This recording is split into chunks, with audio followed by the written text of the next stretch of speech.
Dragi poslušalci in poslušalke, lepo pozdravljeni v novi epizodi s podcasta. Moje ime je Taja Kaja-Cekuta in danes se mi bo v pogovoru pridružila zakonska in družinska psihoterapevtka Meta Košir. Govorili bova o ljubeznih, odnosih in tudi o temah, o katerih marsikdo ne upa govoriti.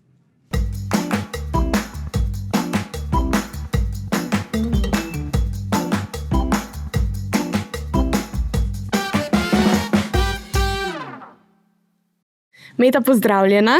Pozdravljena. Najlepša hvala, da si se udeležila tega podcasta. Kako si? Hvala za povabilo. Taki poletni dnevi so, tako da mislim, da je človek težko slabe volje ali pa nerazpoložen. Veš, za začetek me zanima, kaj je tebe sploh pripeljalo do te poti, da si se začela ukvarjati z zakonsko in družinsko psihoterapijo? Pot je bila dolga, oziroma študij je dolg, izobraževanje je dolgo, oziroma kar večno, bi rekla. Sigurno se je pa začelo to že veliko prej, predno sem postala študentka. Zelo so me zanimali odnosi, ljudje, gnala me je ena ta radovednost do sočloveka, zakaj je nekdo tak, kakršen je, zakaj sprejemamo odločitve, kot jih sprejemamo. Seveda me je to prvo zanimalo čist pri meni osebno, pa bolj, ko sem opazovala ljudi, bolj sem videla, v bistvu mene zanima, kaj se s človekom dogaja in mislim, da je šlo pol to nekako eno z drugim. Wow.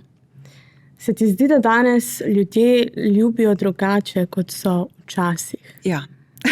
Zakaj? Oziroma, tako bom rekla, ljubimo enako željno, želimo si te ljubezni, želimo si teh občutkov. Je pa res, da način življenja, ki ga živimo danes ali pa več desetletij nazaj, precej drugačen.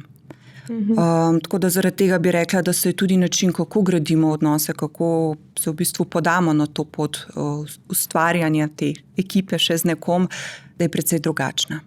Ja, res je. Ja. Veliko govorimo o iskanju ljubezni in kako do nje priti, ampak premalo pa o tem, kako graditi na njej, kako graditi na odnosih in podobno. In tukaj se za marsikoga potem ustavi, ko obupajo. Se ti zdi, da danes ljudje prehitro obupajo v nekem odnosu, namesto da bi gradili na njem, recimo? Ja, tukaj bi ti kar prekimala. V prvi vrsti zaradi tega, ker je tudi odsev naše družbe neko hitenje in to vztrajanje, ki je bilo prisotno včasih, bi rekla, da je danes predvsem na nizkem nivoju.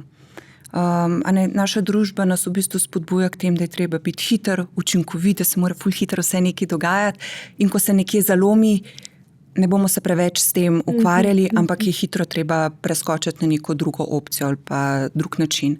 Ja. In nažalost se to kaže tudi v odnosih in vsakič znova se potrdi to, da je absolutno najbolj enostavno zapustiti odnos, ga končati, reči, ni šlo, ampak ne s to miselnostjo, imamo lahko ob koncu življenja zelo dolg spisek neuspelih partnerskih odnosov oziroma zvez.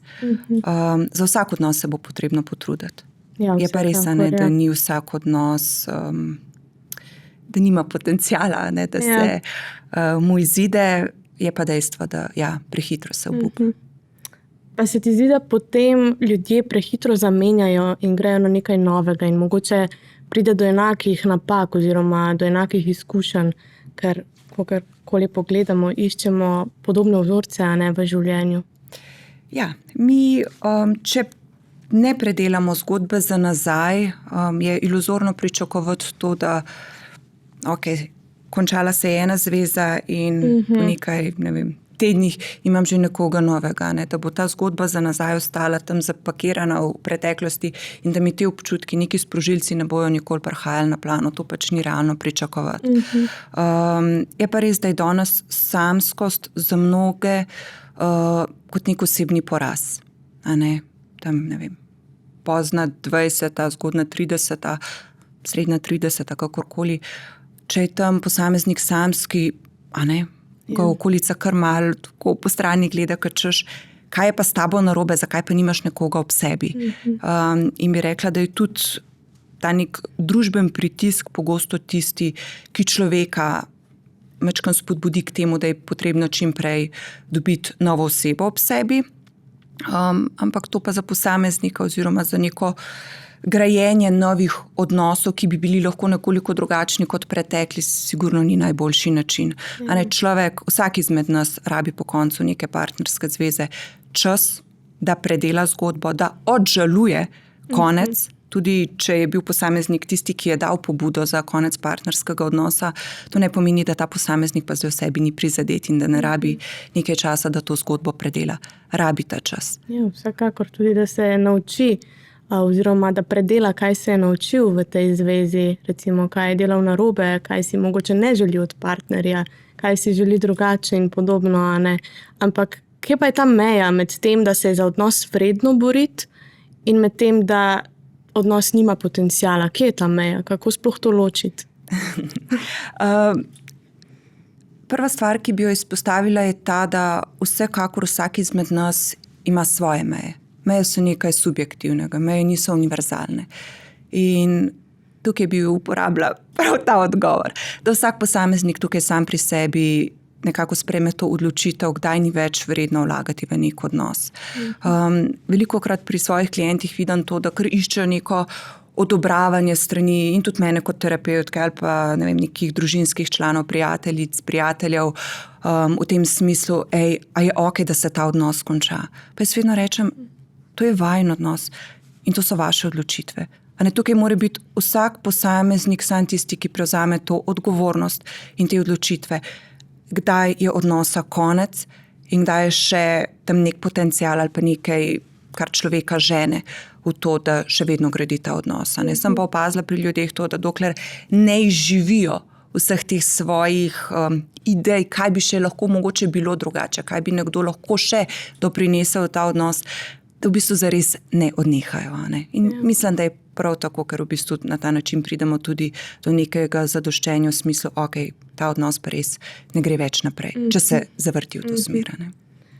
Pa se ti zdi, da se veliko ljudem zdi, da mora ljubezen teči sama od sebe in da ni potrebno delati oziroma graditi na njej? Se ti zdi, da je to mišljenje pogosto prisotno? To je nek novodobni konstrukt, bi rekla. Pogosto pri klientih slišim izjavo v smislu, ja, sej, če sva si usojena, bo pač teklo, kaj se bom trudil ali pa trudila. Če pač ne gre, pa greš naprej. Ne? Pa vsakič znova rečem, vsak od nas bo na ta način propadel oziroma se končal. Ugasnil bo, usahnil bo. Tudi ne glede na to, koliko je močna tista začetniška zaljubljenost, koliko je vse igrivo, iskrivo, sočno. Tako ne glede na to, zaljubljenost bo vedno minila, ker pač to je neko omejeno obdobje.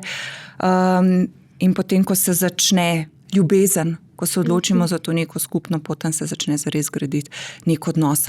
In tam je potrebno vlagati delo v ta odnos, biti potrpežljiv, vztrajen, biti pripravljen na grajenje te dvojine z nekom. To zelo pogrešam pri parih, ki hodijo k meni, pa tudi nasploh v neki širši družbi opažam to, da kar mal se ne bi potrudili ali pa bi se, pa nimajo nekega orodja, na kakšen način, ker zmanjkajo in dejanja in besede in neko postopanje. Kaj pa se ti zdi, da v odnosu posameznik neha početi, ko se pojavijo težave? Kaj je v bistvu tisti povod v to, da nisi več tako blizu z nekom? Ena stvar, ki jo opažam, je distanca med dvema, ki se začne pojavljati in običajno je ta distanca odraz pomanjkanja nekega skupnega časa, nekih pogovorov, razreševanja nekih dilem, ki se v odnosu pojavljajo in konflikti. Ne vem, da so tema konfliktov že nekoliko zlajnana tema, ampak vsakič znova se pride do tega, da če par ne razrešuje zgodb, se bo to nekje odlagalo. In te konflikti zelo hitro puščajo med dvema tako razdiralno vzdušje. Ni okej, ni več prijetno, ni več sproščeno. Eden od njiju ohranja nek ta občutek, ne vem, nisem ti dovolj, ne slišaš me, ta občutek neslišanosti, tam med dvema zelo pogosto ostaja ali pa nek prezir. Bi rekla, da konflikt sam po sebi ni problematičen. Problem je nek prezir, ki lahko potem tam ostane in seveda način, kako se dva nekako soočata drug s drugim. Ja, zdaj omenili sva že tudi to začetno zaljubljenost. In me zanima, se ti zdi, oziroma zakaj ljudje pogosto mislijo, da se nimajo več radi, oziroma da se ne ljubijo več potem, ko ta začetna zaljubljenost, torej metuljčki in podobno, mine.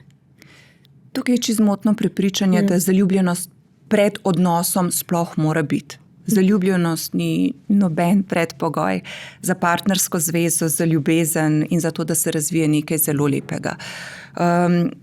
Zaljubljenost je samo ena faza prej, na katero mi nimamo čisto nobenega vpliva. Zaljubljenost se pravzaprav zgodi avtomatsko, če lahko temu tako rečemo. Ne? In ko ta zaljubljenost izzveni, zdaj koliko časa to traja, je različno od nekaj tednov do, ne vem, leta pa pol, mogoče 2 let, nekaj takega. Ne? Ampak ko v bistvu to izzveni, se šele začne pravi odnos, prava vez med dvema graditi. In včasih ljudje mislijo, da ko vsa ta divjost usahne, vsa ta iskrivost, to, da drug drugega ne vidimo več na ves ta srčkasti in rožast način, da je s tem nekaj narobe. Pa ni. Takrat se začne pravi odnos graditi, takrat vidimo pravega človeka pred sabo in takrat sploh vidimo to, kdo sva midva drug poleg drugega. Tako je, in kaj lahko skupaj zgradiva, verjetno. Tako. A ne? Tako. Ja. Kaj pa pravzaprav pride po tej začetni zaljubljenosti in kako se gradi odnos potem? Imaš kakšne nasvete in mogoče nekdo, ki še sploh ni občutil ljubezni partnerske, kaj lahko pričakuje potem in kaj lahko recimo naredi, da ohrani ta odnos zdrav in gradi na njem? Zelo nerada dajem neke korake 1, 2, 3, 4, 5, kaj naredi, da bo nekaj funkcioniralo. Je pa dejstvo, ne, če je odnos pristen, če sta tam dva, ki sta pripravljena in željna biti drug poleg drugega, če sta radovedna drug za drugega, če ju zanima, kaj se dogaja v življenju enega, v življenju drugega. Jaz mislim, da so to že eni zelo, zelo spodbudni začetki. Vsekakor ne se zapirati v svoj svet, ko je težko. Jaz svojim klientom pogosto rečem to, da ni toliko problem tisto dobro obdobje v odnosu, ker takrat, ko smo pač v redu, smo v redu in je super, ne? Bolj je problem tisto obdobje, ko pridejo neki izzivi, krize, ko bi se najraje kar zaprali v svoj svet, se distancirali iz odnosa. To so pa že situacije oziroma neka dinamika, ki lahko napove to, kaj se bo dogajalo v tem partnerskem odnosu. In tam je zelo pomembno, biti nekoliko bolj zavestno vključeno v neke partnerske odnose, se ne odmikati, ker odmik zaradi moje stiske pomeni, jaz se odmikam tudi od tebe, od mojega človeka. Tukaj je zelo pomembno skomunicirati te stvari, da če so neke stiske, da so to moje stiske, moji izzivi in da sva pa v redu. Mogoče neki taki komentarji ali pa izjave prepogosto zmanjkajo v zvezah, in potem ljudje ker nas se vežejo neke te težke občutke. Pa je škoda, ker so zelo razdiralni in težki. Ja, res je. Pa mogoče tudi, da ne prelagajo nekih svojih slabih dni na partnerja in s tem mogoče povzročajo še dodatne konflikte, ki so pravzaprav nepotrebni, ne? Ampak imamo pa tudi ljudi po drugi strani, ki pa imajo vse lepo, pride do lepega odnosa, zaljubljenost mine, se začne graditi odnos, stvari tečejo, ampak oni bodo sabotirali odnos. Zakaj pride do tega? Ja, tudi to je res. Kot prvo bi tukaj dodala še to, da mogoče se zelo pogosto izpostavlja to, da kako so odnosi danes slabi, da jim zmanjka neke pristne povezanosti, nekega pristnega stika in si lepo tukaj napeljala na to, da na drugi strani so tudi odnosi, ki so izjemno lepi, čuteči, povezani, globoki, komunikativni, zares občudovanja vredni. In vsakič znova se mi zdi fino, ko pridejo v proces tudi pari, ki pridejo zaradi tega, da ohranjajo to radovednost drug za drugega, da zvejo še kaj o svojem partnerju, o odnosu. In taki odnosi so čudoviti. Meni jih je zelo lepo spremljati. To, kar si pa rekla, kaj se začne v takih odnosih dogajati.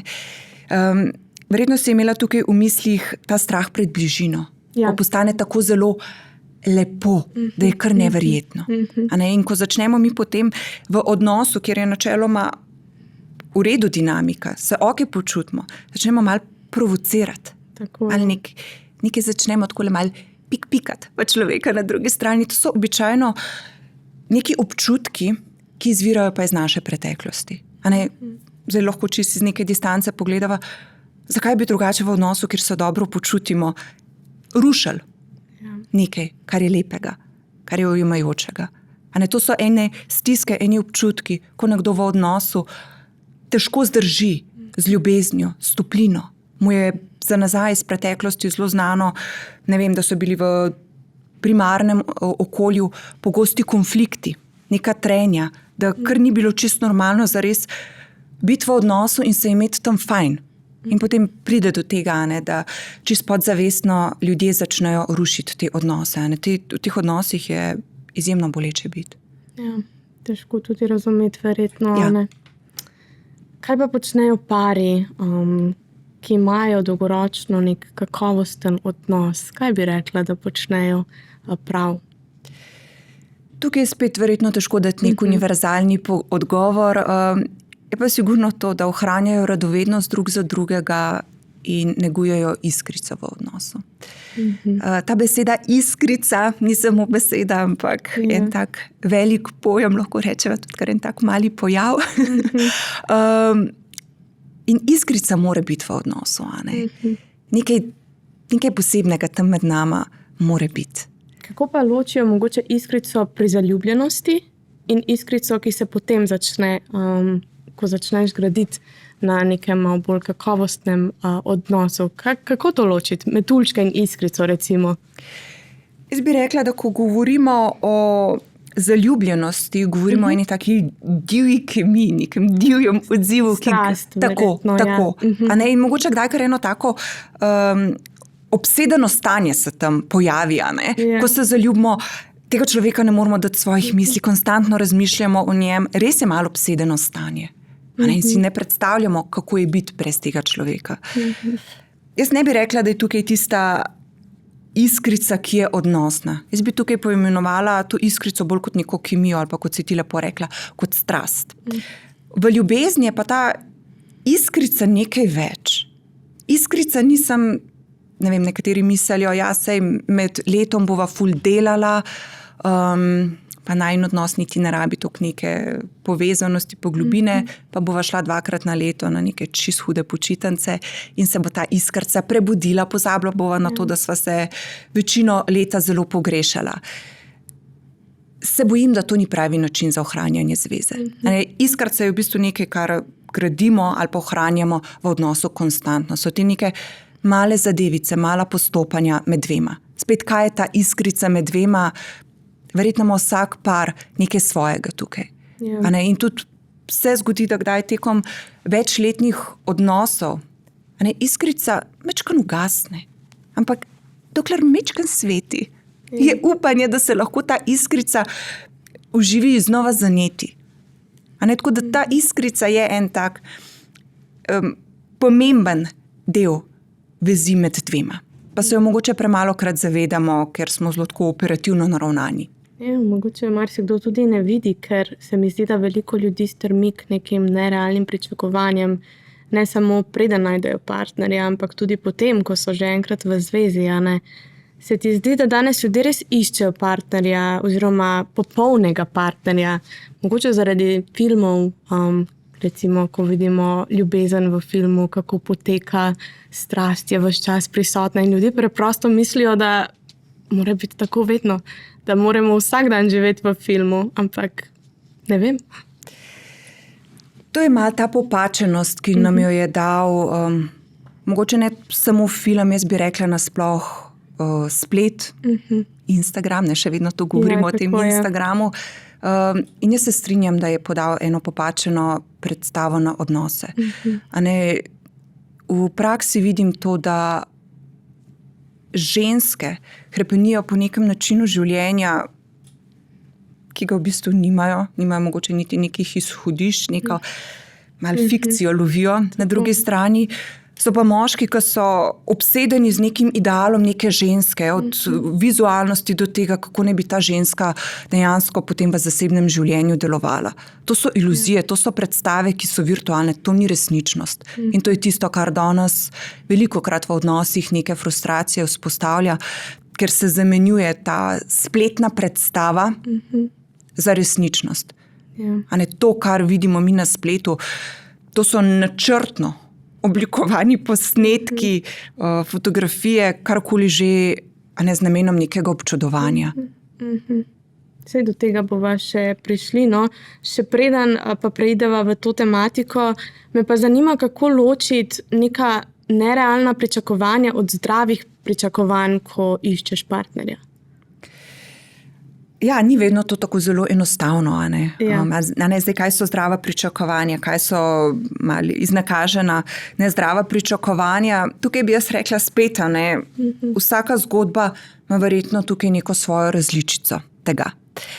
Definitivno je pa res tisto, ko se mi začnemo oklepati nekih primerjav, v smislu, to sem pa videla ali pa videl na spletu, to bi tako moglo biti, ko je eden v odnosu stisnjen v kot, zaradi nekih nerealnih pričakovanj, nerealnih v smislu, želi veliko več, kot je partner na drugi strani zmožen dajati. In nenazadnje tudi, kot je ta partner, ki to zahteva, zmožen dajati, potem tukaj govorimo absolutno o neki izkrivljeni predstavi. Pa morajo biti vsa pričakovanja izpolnjena, da začneš nek odnos? Ne. Bi rekla, da velikokrat spet ljudje posegajo po tem, partner mora biti tak, mora imeti to. Pa potem v odnosih, v bistvu, ko jih začnemo graditi, velikokrat vidimo, da je bil to en list, na katerem smo delali kljukice, kaj človek ima in česa nima, ampak ljubezen je v bistvu veliko več kot tiste kljukice na papirju. A ne? Bi prej rekla, da mogoče, ko smo bili nekoliko mlajši, ko smo bili najstniki, je bilo več tega, ne? Vse je bil mogoče nek drug poudarek, na kakšen način so se gradili odnosi, ko smo najstniki, in potem tekom odraščanja oziroma dozorevanja se tudi malo naše potrebe in pričakovanja tukaj spreminjajo, in ne, absolutno ni potrebno, da so tukaj vsa pričakovanja odkljukana in da je človek na drugi strani sam. Ja. Ta nerealna pričakovanja so dosti pogosta, ne, v današnjem svetu.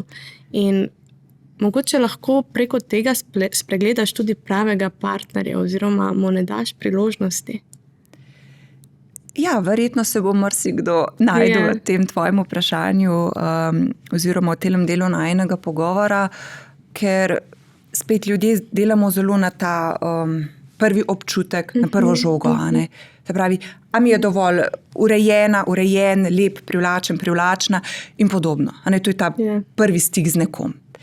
Ampak premalo pa damo poudarka v bistvu na vsebino. In če se prehitro zanesemo čisto samo na ta prvi občutek, ko nekoga ovrednotimo vizualno, ker vemo, smo ljudje, kljub vsemu, da je kdaj to malo težko priznati, smo vizualna bitja, ne, pomembna nam je neka urejenost, to, da naš človek na drugi strani, da nam je všeč. Velikokrat se tukaj lahko zgodi to, da smo malo zaslepljeni s tem nezadovoljstvom ob prvem občutku in ne damo prilike človeku na drugi strani. A ne, sej, kdo pa takoj v prvem srečanju sebe zares pokaže na najbolj pristen način. Tudi, ko se začnejo neki zmenki, dejtanje. Jaz mislim, da ljudje, ki iskreno odgovorijo sami pri sebi zdaj na to vprašanje, bodo rekli to, da majčkeno so maske ugajanja, pa ne z namenom nekih manipulacij, ampak če nam je nekdo všeč, si želimo tega človeka obdržati v sebi. Tako se potrudiš, a ne? Verjetno, ja. Tako. No, zdaj pa sva pri Instagramu in podobno. Zdaj, kako močno se ti zdi, da je digitalni svet nasploh vplival na to, kako mi dojemamo danes ljubezen? Precej je vplival. Precej je pospešil spoznavanja. Tam je splet eno tako morje, kjer ljudje lovijo, če lahko tako rečemo v navednicah. Je pospešil, je pa v nas prebudil tudi to neko nestrpnost. A ne? Veliko več imamo izbire, kot smo jo imeli v preteklosti, ker so ljudje zbrani tam nekje. Ne? In tukaj je seveda prišlo tudi do tega, da zaradi vse te neočakanosti, visokih pričakovanj, mi nekoliko drugače postopamo v odnosih. Ne moram tega reči za vse, ampak velik del družbe pa je žal tam. Kaj pa pri parih in družbenih omrežjih? Se ti zdi, da se tukaj ustvarjajo kakšna primerjanja? Ne vem, da vidijo par, ki je na Maldivih in se zaradi tega slabše počutijo, ker recimo oni niso. Ja, in ker one dva bi tudi, ne? Tako, ja. Ja, tega primerjanja je kar, pa bi rekla, da se to primerjanje hitro preobrne v neko nezadovoljstvo v odnosu. Le kaj one dva imata, pa česa mi dva nimava. A ne? In le koliko imata one dva cool slike, le koliko se imata lepo na morju, le v kakšni restauraciji jeste večerjo, pogled kako nazdravljata. A ne zgodba, ki se zares nikoli ne konča, ko govorimo o primerjanju. Jaz tukaj rečem, da sem malo ubijalka sanj, ko pravim, da vsi te posnetki so narejeni z namenom občudovanja. A ne, to so eni momenti, ki jih nekdo želi podeliti. In ti momenti so najlepši možni momenti, najbolj srečni, najbolj izpopolnjeni, z najlepšim sončnim zahodom, z najbolj estetsko mizo oziroma omizjem in podobno. A ne, tukaj se je potrebno zavedati, da so to malo izkrivljene predstave in vsakič znova se mi zdi, da ljudje v sebi nosijo eno to miselnost, da mora biti ljubezen fotogenična, ker če ni fotogenična, ni prava. Pravim, pa to je kar nekaj. Ja, to je kar nekaj. To je kar nekaj. In ljubezen ne rabi pristati na spletu, na Instagramu, kjerkoli. Ne rabi potrjevanja iz strani drugih. Tako. So pač ljudje, ki svoj partnerski odnos izpostavljajo tudi z namenom službe ali pa neka njihova narava dela takšna. V samem bistvu pa mislim, da so odnosi nekaj zasebnega, nekaj intimnega in da zares ni potrebe vse poprek, večkrat tedensko deliti utrinkov, kje si z nekom, kaj z nekom počneš, na kakšen način, kaj ješ in podobno, ker se bojim, da se ljudje ne zavedajo tega, da v bistvu kakšen motilec je tist telefon ali pa kamera tekom dopusta. Deva se tukaj zdaj malo fotografira, deva se tukaj snema, deva tukaj ne vem kaj početi. A si lahko sam tam, pa odložiš tist telefon na stran, pa se imaš s svojim človekom lepo, pa se smeješ, pa samo v sebi zadržiš te lepe posnetke, pa spomine, ali pa narediš eno fotografijo in jo imaš za vaju. Za vajno galerijo, za vajn album, ne za vse. Čemu to res služi? Kako to mejo prepoznati? Kdaj partnerja recimo lahko izpostaviš in kdaj ne? Ker kakorkoli pogledamo, z družbenimi omrežji se vedno več ljudi ukvarja. Ne? Ja, kdaj zdaj partnerja izpostaviti in kdaj ne. Jaz bi tukaj rekla, to je neka meja, ki jo bo dal partner sam oziroma par sam. Ne želim, da tukaj izpade, da zdaj nekaj je prav, nekaj pa je narobe. Vsak par ne dela v duhu tega, kar misli, da je zanju najboljš. Jaz se tukaj bolj sprašujem, čemu to služi. Kaj je namen tega, da so neko svojo intimo deliš tam z ljudmi, ki ti niso nič. Tako sploh ne veš, kdo je za tistimi profili in ti deliš sebe. Ja, se strinjam. Tukaj bi rekla samo to. Čemu to služi? Zdaj pa, če dva vidita neko smiselnost v vsem tem objavljanju, v redu, izvolja. Vsak naj se tukaj odloča za svoj odnos. So pa tukaj zelo pomembne meje oziroma upoštevanja, ki jih ima en partner, oziroma oba partnerja v odnosu.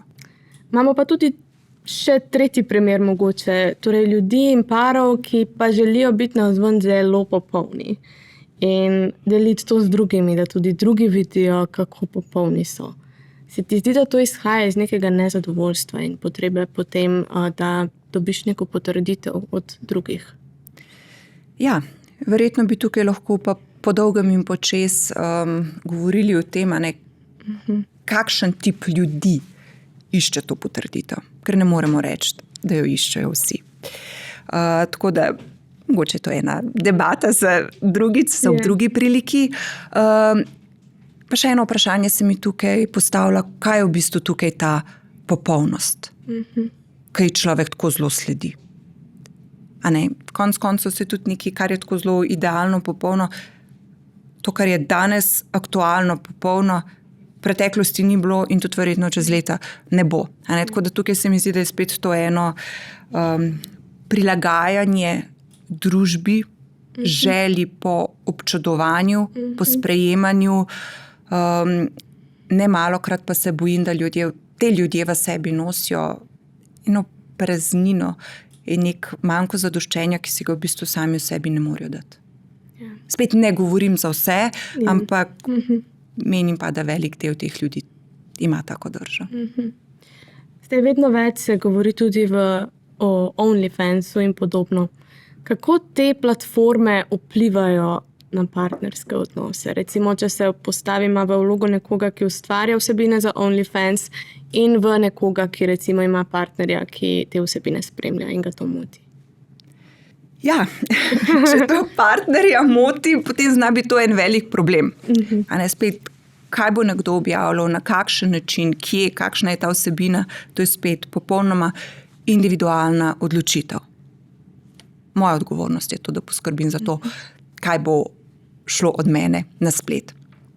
Je pa res, ne, da so OnlyFans so malo specifične vsebine in da je to lahko zelo problematično za partnerski odnos, ne, ker nekdo, ki pa se s tem ne ukvarja oziroma svojo vsebino ne deli, na ta način se lahko počuti, kot da se del njune intime tam deli.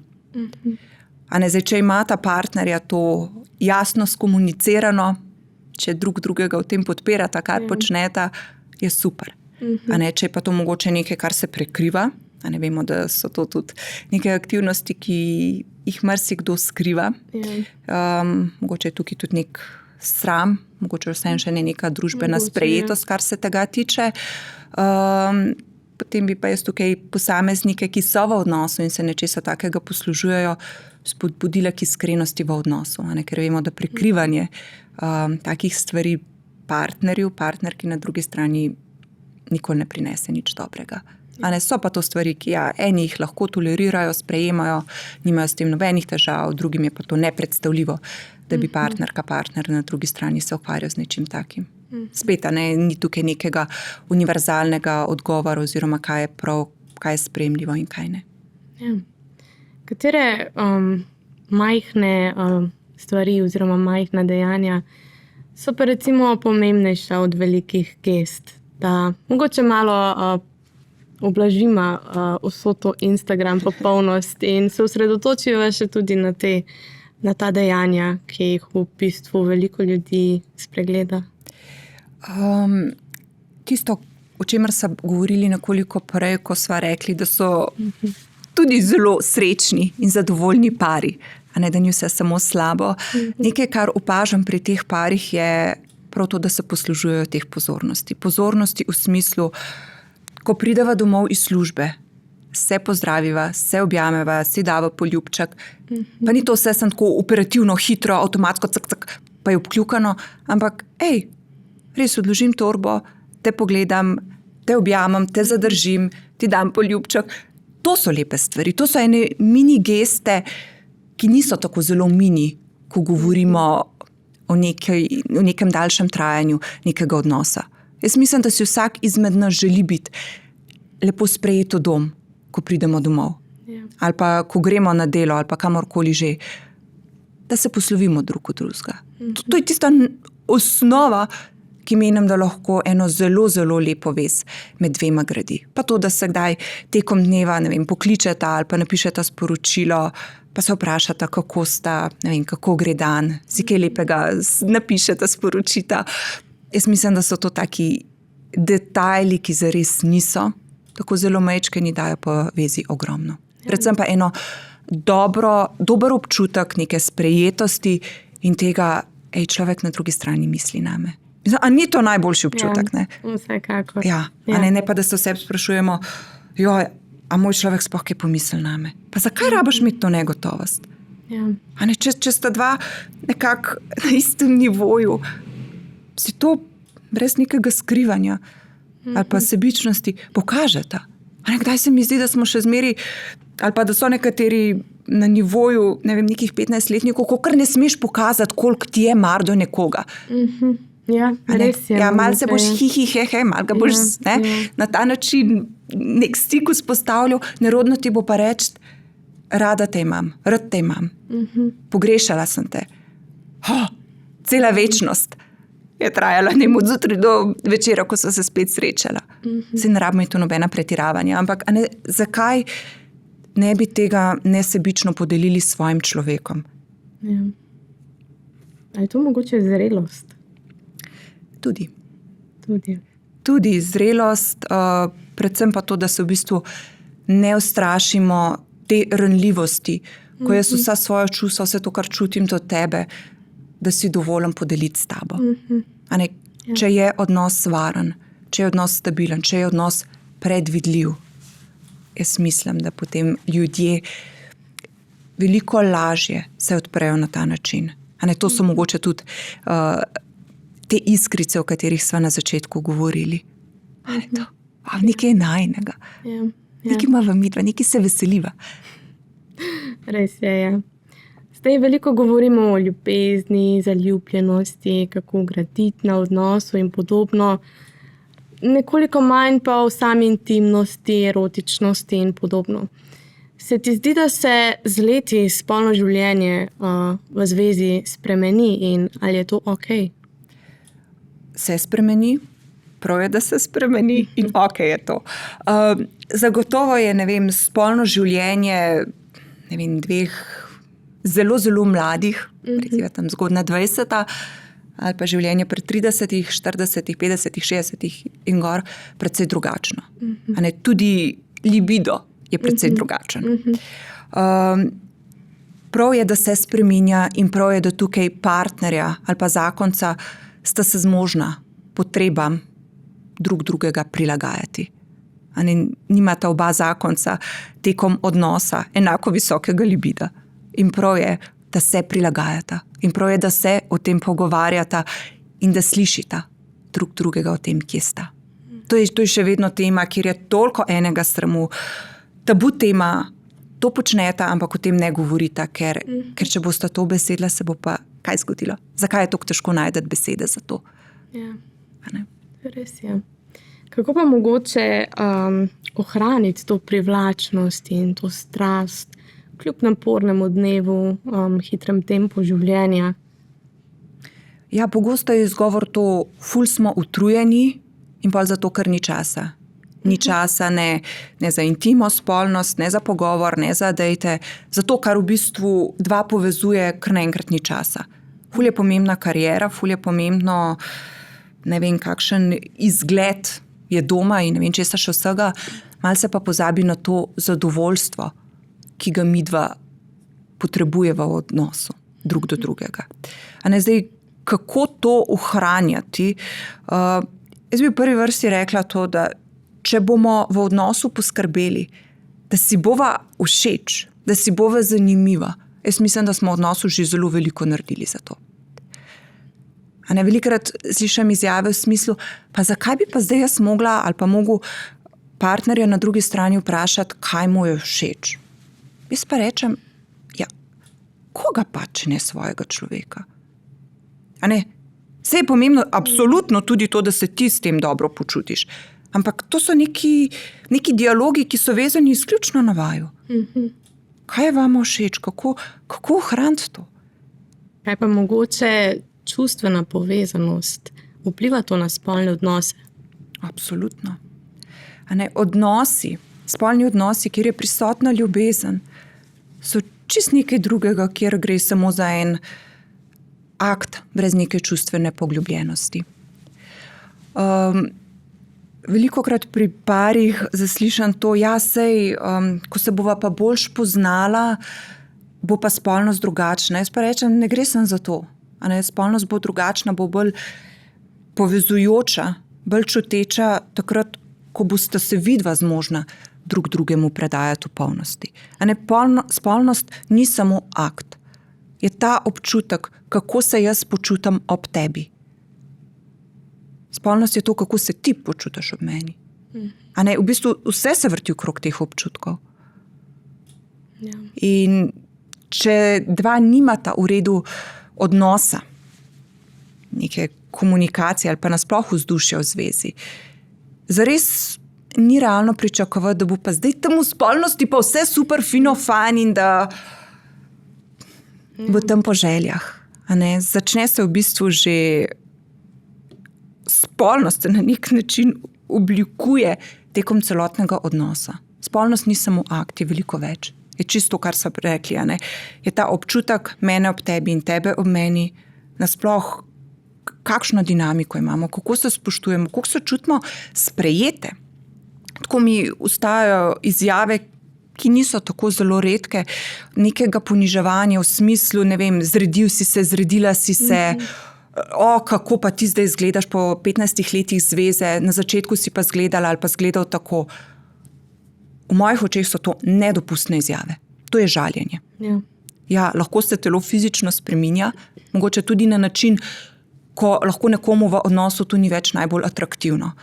Ampak to se da skomunicirati in urediti na precej drugačen, predvsem pa veliko bolj spoštljiv način, kot z nekimi takimi v mojih očeh popolnoma ponesrečenih izjavah.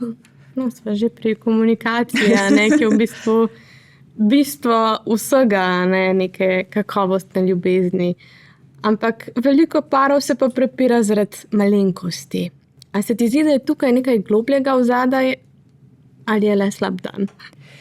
Lahko je slab dan, lahko je stres, lahko je nenaspanost, ko se pa neka dinamika ves čas ponavlja ali pa je pogosto prisotna.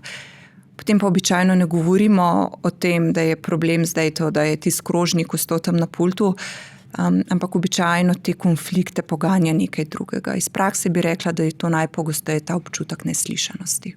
Neslišanosti, ja. Zakaj pa recimo nekateri ljudje med konfliktom napadejo drugo osebo, nekateri se zaprejo vase, recimo, kako je s tem in mogoče kako slišati partnerja in ga ne napasti? Pri tem napadu gre velikokrat za to, napadem, predno bom napadena.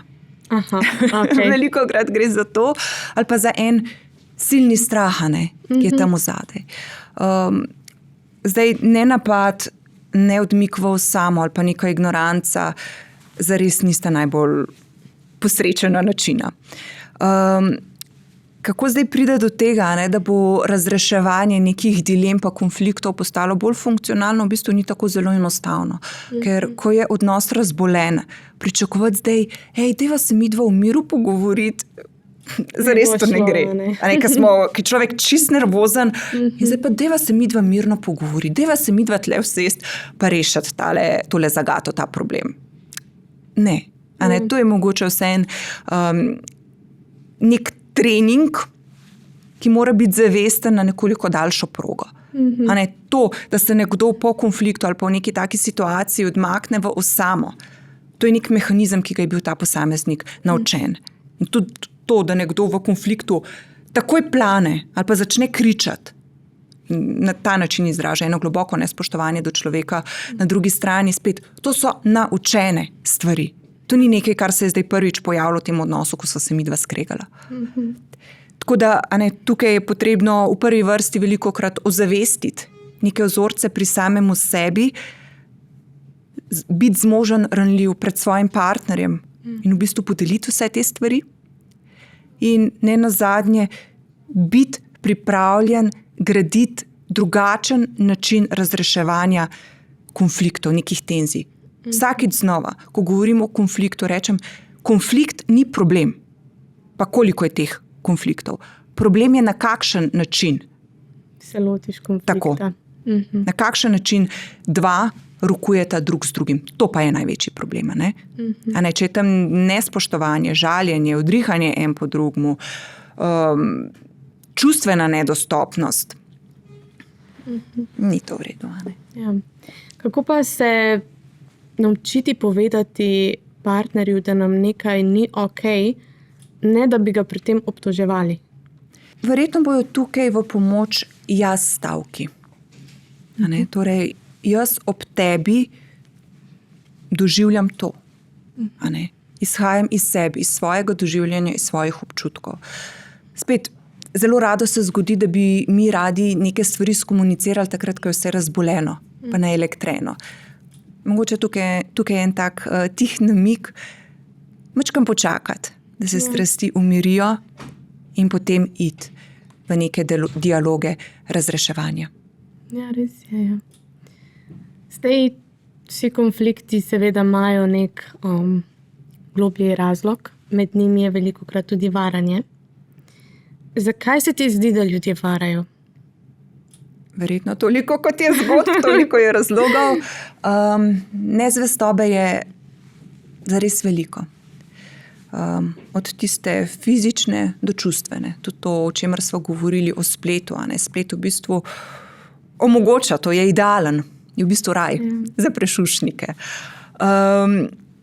Zakaj varajo? Včasih so to lastne stiske, včasih so to stiske, ki so del odnosa, pa jih dva ne znata skomunicirati, rešiti. Je pa treba tukaj absolutno jasno in brez dvoumnosti povedati, da tisti posameznik, ki vara, ki je nezvest, se je sam odločil za to. To je njegova odločitev. Tako da tudi, če so stiske ali pa neki problemi v odnosu, ti si se odločil iti k tretji osebi. Ti si se odločil za to vrstno izdajo. Ja. Pika. Pa se sploh lahko odnos po prevari še popravi? Se. Je pa izjemno težko. Pri parih, ki so se soočali ali pa se soočajo s tovrstnim problemom, pažam to, da veliko se jih po prevari odloči za nadaljevanje skupne poti. Žal pa se jih tudi velik del teh posameznikov na nekoliko daljši rok razide ali pa v bistvu še vedno živijo kot neko partnersko življenje, ampak na eni izjemno veliki čustveni distanci. Prevara v bistvu poruši zaupanje. Prevara uniči neko ekskluzivnost, ki jo imata dva med sabo. Prevara vnese dvom. Prevara vnese v odnos to, da je zdaj dejstvo, da je meni moj človek lagal. In iti preko tega je izjemno težko. Ni nemogoče, je pa zelo težko.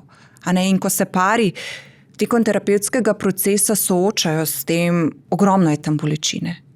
Občutkov izdaje, tudi na strani tistega, ki se je odločil za to, tle je ta občutek, ok, izdal sem človeka, ki si je izbral mene.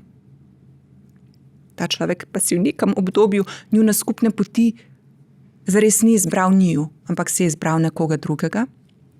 Na drugi strani pa človek, ki je bil prevaran, nosi eno izjemno bolečino te izdaje, a sem ti bila sploh dovolj, ali pa bil dovolj. Ta občutek, verjela sem ti, ti pa si šel nekam drugam.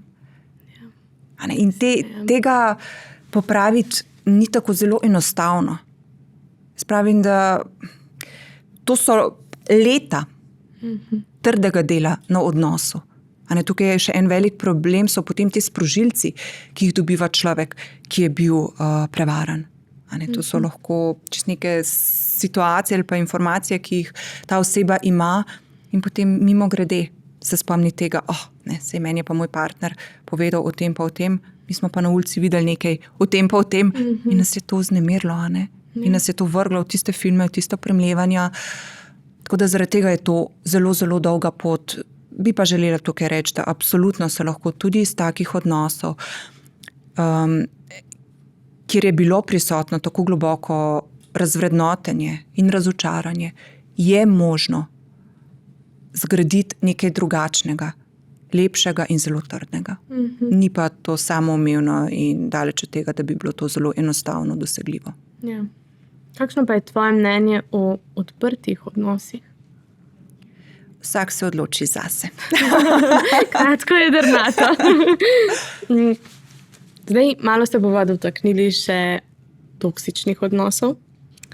In sicer, zakaj ljudje pogosto ostanejo v odnosih, kjer pravzaprav vedo, da ni okej, da jim to vzema energijo? Ja, tukaj ta toksičen odnos je kar en tak širok, velik pojem. Dokler si ti tam v odnosu, si zmožen torej neke stvari, neke impulze tam z druge strani tolerirati. Torej to v nekem okviru, s katerim ta posameznik zmore shajati. Tako da ta toksičnost ima mogoče nekoliko več vpogledov. In ne nazadnje je tukaj ena stvar tudi to, tudi ko mi ozavestimo, prepoznamo neke stvari, tam, kjer je čustvena vez, ni enostavno odideti. Nekaj mi razumsko vemo, da tam ni dobro biti, ampak čustva velikokrat še ne pustijo odideti. Človek še ne zmore. In kaj se v bistvu v toksičnih odnosih dogaja? Bi rekla, da v večini zgodb, ki sem jih slišala, ta toksičnost ni ves čas prisotna. To so neki delci, Tako kot so delci tudi tisto nekaj fajnega v odnosu. To so ponavadi taki vroče mrzli odnosi. In vroči del je tisto, ko je nekaj ful fajn, ko nekdo lahko mesece čaka na tisto nekaj lepega, da se bo v odnosu zgodilo. In potem, ko pridejo te toksične, škodljive, ponižujoče situacije z druge strani, se to popolnoma zminimalizira, ker je bilo to lepo. Ta zdrnček nečesa lepega, nek lep pogled je bil toliko vreden, da je v bistvu razvrednotil vso to ponižanje, vso to škodo, ki je bila tam prisotna. In res iz takih odnosov ni enostavno odideti, ker v bistvu človek v takem odnosu je verjetno že vajet v neko rutino tega dogajanja. In da se neka rutina vzpostavi, je potrebnega nekaj časa.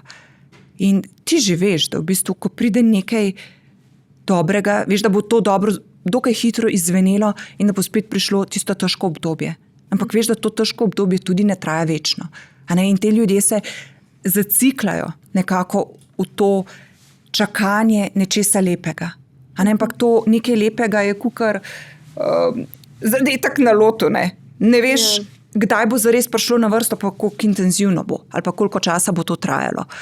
Tako da v odnosih, kjer je toliko tega nihanja, od ful dobro do ekstra slabo, pa da je to dokaj redko prisotno, jaz mislim, da je dobro, da tak človek najde nekega sogovornika, ki ni čustveno vpleten v vse to in da proba razrešiti to dinamiko in razumevanje samega sebe zaradi sebe.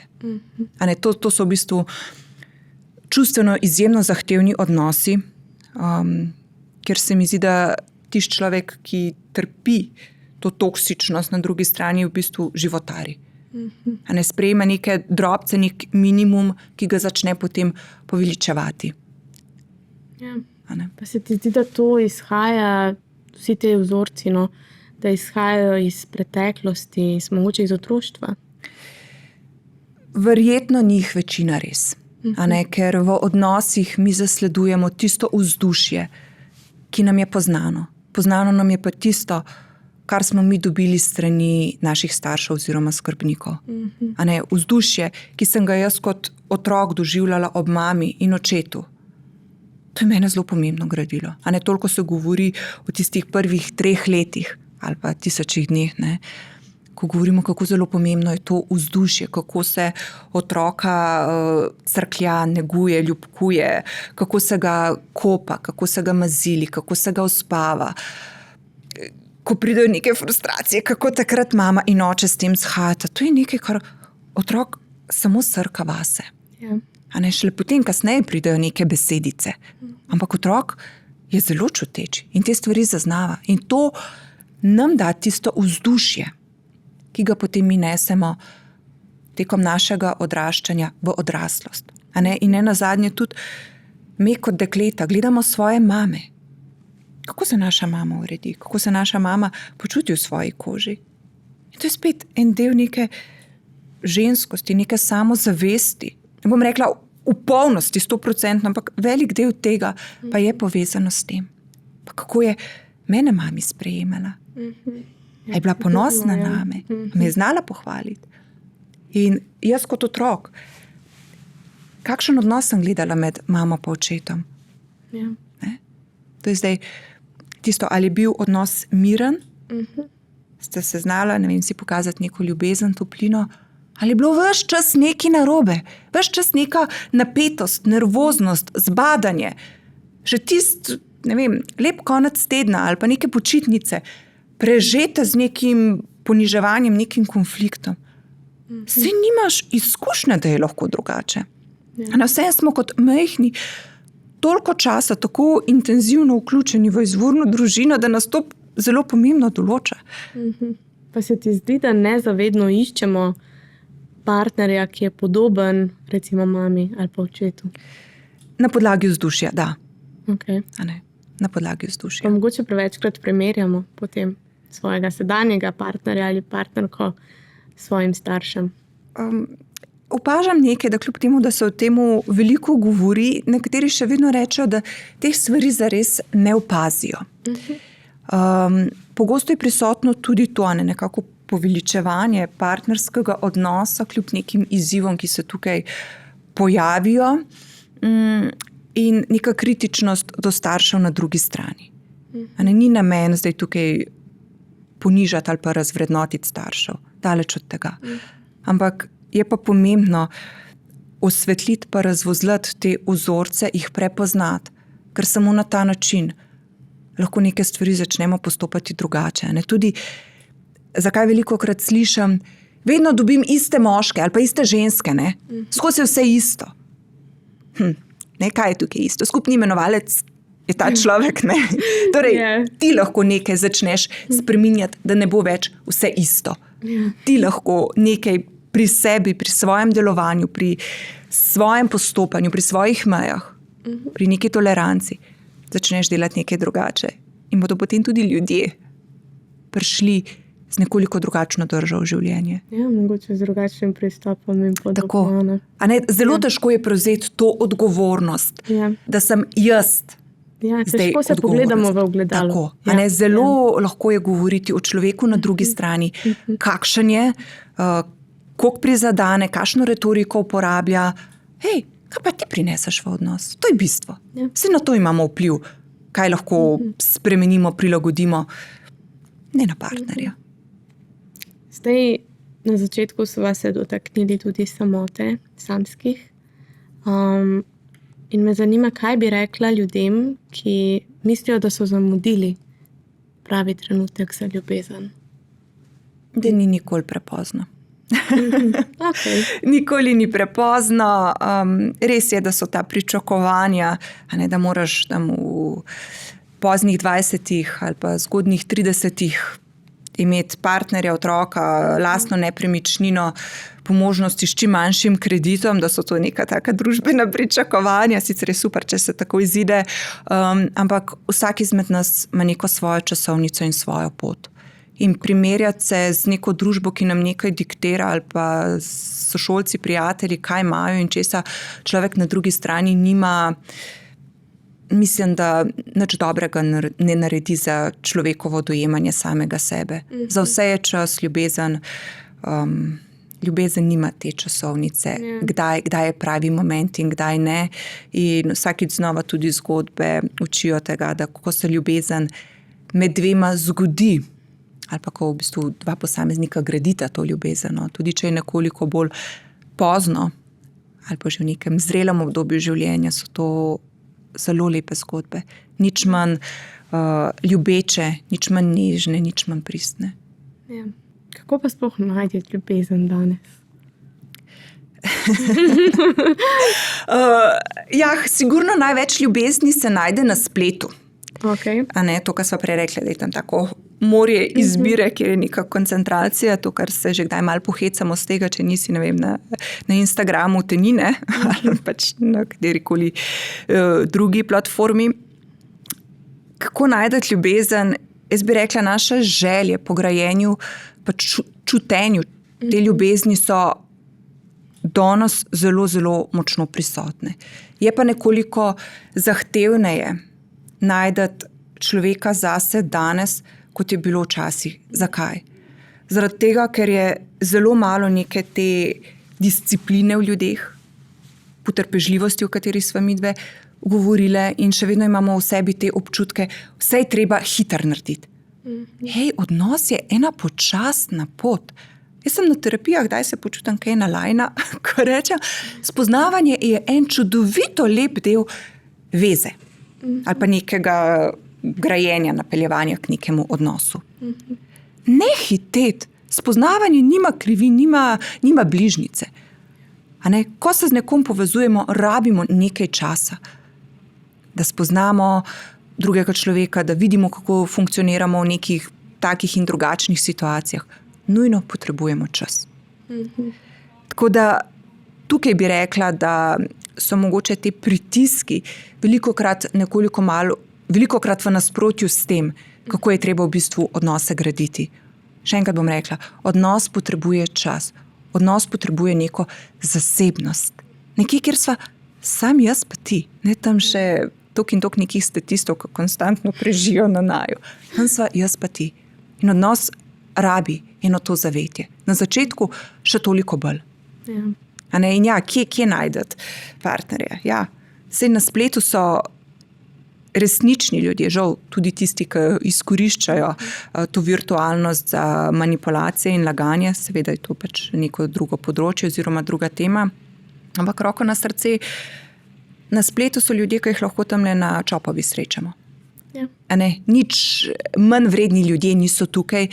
Je pa res, da virtualnost omogoča veliko več nošenja mask, nekih manipulacij, ki pa lahko na začetku precej skrivijo naše dojemanje človeka na drugi strani. Pa mogoče tudi lažji pristop. To pa seveda. Poguma, to pa seveda. kot je bil včasih, recimo. Kakšno pa je tvoje mnenje o aplikacijah za zmenke? Če veš, zakaj si tam gor, k čemu strmiš, je okej. Če pa so te aplikacije, oziroma to, da si narediš svoj profil na neki aplikaciji, če pa namenjeno temu, da jaz zdaj dobim neko potrditev, da nisem več osamljena, da bom imela tam ene fene na drugi strani, ki mi bojo pisali ali pa všečkali ali karkoli se že vse dela na teh aplikacijah, potem je pa to spet polnjenje neke praznine, ki jo imam jaz v sebi in s tem v bistvu roko na srce si človek je veliko ne doprinese in aplikacije imajo v mojih očeh eno slabo stran. In ta slaba plat je ta, da nam dajo hitro ta občutek preklapljanja. Če mi ti nisi všeč, si bom pa nekoga drugega zbrala. Sploh noben problem. Ne dajo nekega občutka, okej, tukaj sva midva in zdaj bova nekaj klepetala. Ena napačna beseda, nek napačen odziv, predolgo se čaka na odgovor, prehitro se dobi odgovor. Vse je razlog za to, da se od nekoga distanciraš. Ja, res je. Zdaj mi dve sva že skoraj pri koncu. Na podlagi vsega tega se mi zdi, da sva zelo lepo povedali, da ljubezen niso samo iskrice in metuljčki in podobno, ampak je nekaj, na čemer moraš graditi vsak dan, vsako minuto in ne pozabiti na to, kako zelo so majhna dejanja pomembna, še posebej, če jih primerjamo z velikimi gestami. Ampak za konec me zanima, če bi mogoče lahko dala en nasvet mladim, preden se spustijo v zvezo oziroma v partnerski odnos. Kakšen nasvet bi jim dala? Da ne sledijo sebi, svojim občutkom, da ne zaupajo svojemu telesu, ker ljubezen in odnosi so v samem bistvu nekaj zelo lepega. Ni vedno enostavna ta pot grajenja odnosa, ni vedno enostavno, sploh pa ne samoumevno, se vsak dan znova odločati za svojega partnerja, ampak je to ena zelo, zelo dragocena drža, ki jo je vredno imeti v sebi in to je to vztrajanje. Vztrajanje in vsakodnevno odločanje zate. In ko vemo, zakaj se vsakič znova odločim za tebe, ki si tam z mano na drugi strani, potem ni težko vztrajati. Ja. Ko veš, zakaj. Res je, lepo si povedala. Najlepša hvala, Meta. Hvala tudi tebi. Vse dobro.